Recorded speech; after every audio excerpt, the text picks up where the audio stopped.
अस्सलामुअलैकुम। आज हम MS वर्ड के 16वें लेक्चर के बारे में डिस्कस करेंगे। लेक्चर नंबर 16, 16वां लेक्चर MS वर्ड का।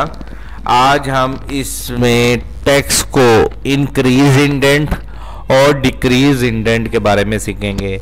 इंक्रीज इंडेंट क्या होता है और डिक्रीज इंडेंट क्या होता है।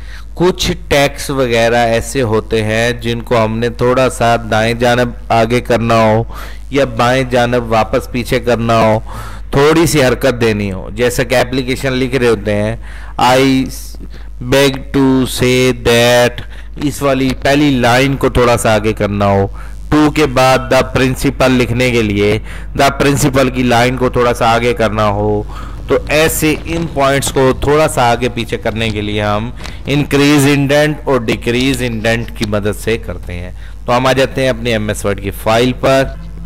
तो ये हमारी MS वर्ड की फाइल है। जैसा कि ये मोहम्मद अली रज़ा, मैंने रज़ा के पास कर्सर रखा हुआ है। मैं चाहता हूँ ये थोड़ा सा इस हामिद रज़ा, अहमद रज़ा से थोड़ा सा आगे चला जाए, तो इस बटन को कहते हैं इंक्रीज इंडेंट। इस पर क्लिक करेंगे, ये देखो आगे चला गया। जितनी बार आप क्लिक करते जाएंगे ये आगे जाता जाएगा। अब आप चाहते हैं कि ये आगे ना जाए, वापस पीछे आ जाए, तो इसे कहते हैं डिक्रीज इंडेंट। ये वापस आ रहा है, तो इस अमल को कहते हैं इंक्रीज इंडेंट और डिक्रीज इंडेंट। मैं थोड़ा सा आपको एप्लीकेशन के हवाले से गाइड करता हूँ। एप्लीकेशन लिखनी हो तो वो हम कैसे लिखते हैं जी। तो हम एप्लीकेशन की डिस्कशन के बारे में देख रहे थे कि एप्लीकेशन लिखनी हो तो कैसे लिखते हैं। देखें यहाँ पे मैंने लिखा टू लिखने के बाद इसको मैंने दिया कोमा। अब मैंने एंटर किया। अब मैंने लिखना है यहाँ पे द प्रिंसिपल।